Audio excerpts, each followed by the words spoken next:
जी। ज्योति जी, भारत के लिहाज से भी और पूरी दुनिया के लिहाज से भी मैं देखूँ तो पूरा यूरोप, पूरा एशिया, पूरा अफ्रीका अफ्रीका भी अभी लगातार सूखा पड़ रहा है। वहाँ पर भयंकर गर्मी पड़ रही है। वहाँ पर सिविल वॉर चल रहा है, आपस में एक दूसरे को लोग मार रहे हैं। सरकारें सेना सरकारों को मार रही है। भारत की स्थिति ईश्वर के आशीर्वाद से हम बहुत बेहतर स्थिति में हैं। बाकी दुनिया भर के जो हिस्से हैं वहाँ क्या वजह इसकी यही क्योंकि हमारे यहाँ सनातन धर्म को पूजा जाता है, देवी देवताओं का महत्व हमारे यहाँ वृक्ष पूजा की जाती है, इसलिए भी क्या हमारे ग्रह नक्षत्र थोड़े ठीक चल रहे हैं? जी जी, देखिए, जहाँ धर्म और कर्म की बात होती है तो वहाँ आपदाओं से हम कहीं ना कहीं बच करके ही रहते हैं। देखिए, ऐसा नहीं कह सकते कि हम पूरे वर्ल्ड वाइड घटनाएं हो रही है तो भारत में कुछ भी नहीं होगा।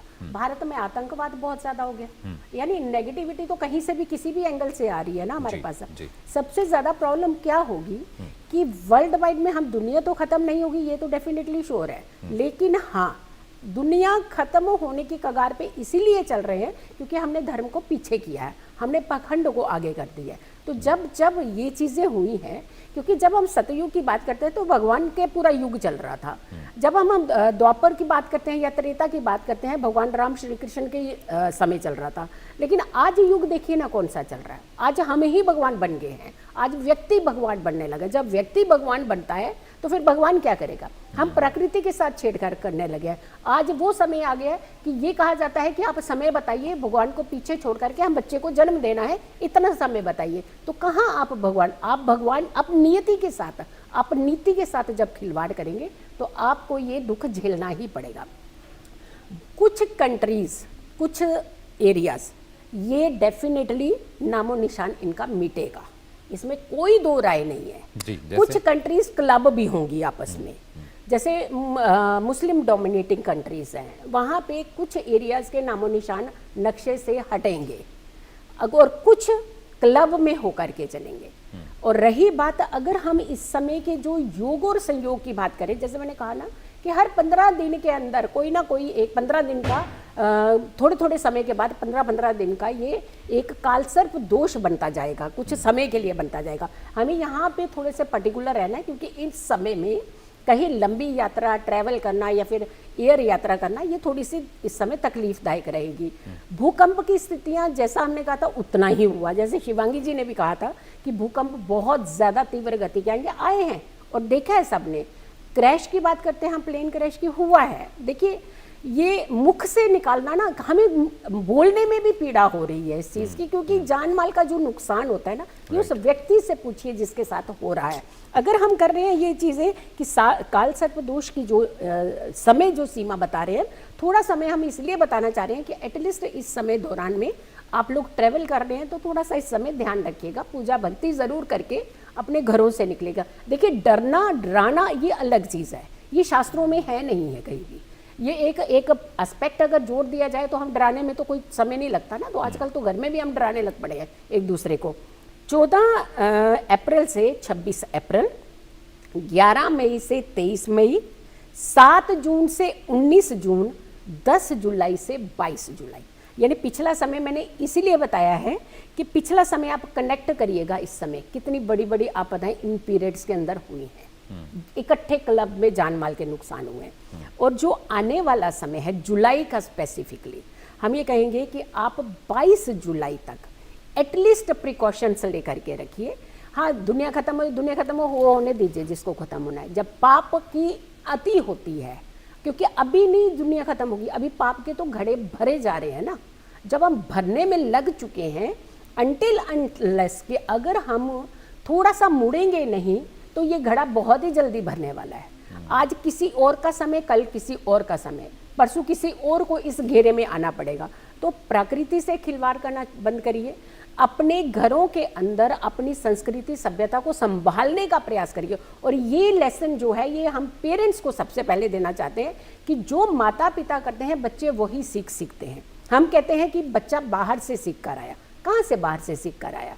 कितने आवर्स उन्होंने आपके साथ निभाए और कितने आवर्स उन्होंने स्कूल और अपने फ्रेंड सर्कल को दिए, आप कैलकुलेट करिए। तो हम ही अगर कहते हैं ना, भगवान तो है ही है हमारे, लेकिन एक एक भगवान हर घर के अंदर भी है माँ स्वरूपी।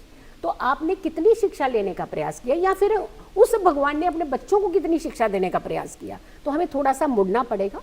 प्रकृति का विनाश तो नहीं कह सकते, लेकिन बहुत कंट्रियों में बहुत ज़्यादा आपदाएं, अभी ज़्यादा आपदाएं क्या होंगी, जल में, जैसे मिसाइलें, जल पर अटेम्प्ट, जल के द्वारा अटेम्प्ट, ये बहुत ज़्यादा होने वाला है। क्योंकि जो दशाएं हैं, अगर हम ईरान की, इजराइल की, अगर हम पाकिस्तान की या फिर अमेरिका की दशाओं की बात करें, तो कोई भी दशा इन लोगों को फेवरेबल नहीं है। हमारे भारत की दशाएं हमें बहुत सपोर्ट कर रही हैं। हाँ, चाहे घुमा घुमा करके ही मंदिर तक ले जा रही हैं, जब पूजा स्थान, धर्म स्थान तक ले जा रही हैं, लेकिन ले जा रही हैं हमारी दशाएं, और सॉलिड कदम भी हम लोग उठा रहे हैं जी। ठीक है, आखिरी 2 मिनट मेरे पास है शिवांगी जी। जैसा कि जीतू जी ने बताया कि काउंटडाउन शुरू हो गया है, क्योंकि पाप का घड़ा भरता जा रहा है और धीरे धीरे जो प्रकृति है वो स्वयं से लोगों को चुनती है, उन्हें सज़ा देती है और बैलेंस करने की कोशिश करती है। दुनिया भर की अगर बात करें तो किस हिस्से में आपको ज़्यादा उथल पुथल दिख रही है इस वक्त? देखिए, दुनिया भर की अगर बात करूं तो कैलिफोर्निया, ऑस्ट्रेलिया, यहाँ पर जल प्रलय आ सकती है मेरे अनुसार, ऐसा दिख रहा है। और जैसा कि जीतू जी ने कहा, बिल्कुल खाड़ी देश प्रभावित होंगे ही होंगे, क्योंकि मिडिल ईस्ट के लिए अभी टाइम अच्छा नहीं चल रहा है। अगर मैं बात करूं कि ईरान की कुंडली की या इसराइल की, तो उसमें ईरान की कुंडली ज़्यादा प्रभावशाली है, इसराइल की इतनी नहीं है। और बात करें अमेरिका की, तो वहाँ के चार्ट भी अच्छे नहीं हैं। सबसे सशक्तिशाली चार्ट जो है, ऐसा नहीं है कि हम भारतवासी हैं इसलिए बोल रहे हैं, लेकिन भारत का चार्ट बहुत ही सशक्तिशाली है। आपदाएं जो आ सकती हैं, अफ्रीका में सूखा पड़ने की भी संभावना है, ऐसा भी दिख रहा है वहाँ के ग्रह नक्षत्रों के आधार पर। जल प्रलय की जो बात करी, वो ऑस्ट्रेलिया या कैलिफोर्निया हो सकते हैं। युद्ध की स्थितियां अभी मिडिल ईस्ट में जो चल रहा है, ये कुछ भी नहीं रुकेगा, ऑन ऑफ, जैसे मैं आपके साथ बार बार कह रही हूँ, सब चलता रहेगा। तो ये स्थितियां बनी ही रहेंगी। हमको बार बार आपके चैनल के माध्यम से मैं कहती हूँ, और जीतू जी ने जैसे कहा, बिल्कुल हमें अपना माइंडसेट चेंज करना होगा, हमें अच्छे संस्कार अपने बच्चों को देने होंगे, हमें सबका रिस्पेक्ट करना सिखाना होगा। यहाँ तक कि कहते हैं ना, जीव मात्र का भी रिस्पेक्ट करना सिखाओ, वृक्ष का भी, कि वृक्ष को नहीं काटना है, उनका सम्मान करना है। क्यों हमारे सनातन में क्यों वृक्ष को देवी देवता के साथ जोड़ा गया, इसीलिए जोड़ा गया। और पीपल वृक्ष का तो सिंधु घाटी सभ्यता में भी उसके अवशेष मिले हैं और बताया गया है कि वो तब से है। तो ऐसा नहीं है, सनातन में कुछ भी ऐसे ही नहीं है, सबके प्रमाण हैं, चाहे वो उपनिषद हो। बिग बैंग थ्योरी को अब वो बता रहा है कि वहाँ अंधकार था या ये था या वो था। हमारे वेदों में, हमारे उपनिषदों में या पुराणों में जब हम पढ़ेंगे, सब कुछ लिखा हुआ है। तो हमारे सनातन को जब हम लेकर चलते हैं ना, चीज़ों को लेकर चलते हैं और धर्म की राह पर चलते हैं, तो बहुत सारे पाप, जो कब पाप का घड़ा जब भरता है ना, जब जब धर्म की हानि होगी और अधर्म बढ़ेगा, तब मैं आऊँगा, ये प्रभु श्री कृष्ण ने कहा है। तो अधर्म बढ़ रहा है, चरम पर नहीं पहुँचाया अभी, लेकिन बहुत कुछ बढ़ चुका है। यहाँ पर एक चीज़ और कहना चाहूँगी, समय कम है, कि जब सतयुग था तब 2 भाई थे, वो राक्षस थे, और जो हिरण्यकश्यप और हिरण्याकशु। और उसके बाद त्रेता में रावण और राम जी आमने सामने आए। उसके बाद क्या हुआ, द्वापर में कंस, एक ही परिवार में 2 रिश्तेदार आ गए, आमने सामने आ गए। अब मेरे ही अंदर राक्षस है और मेरे ही अंदर ईश्वर है।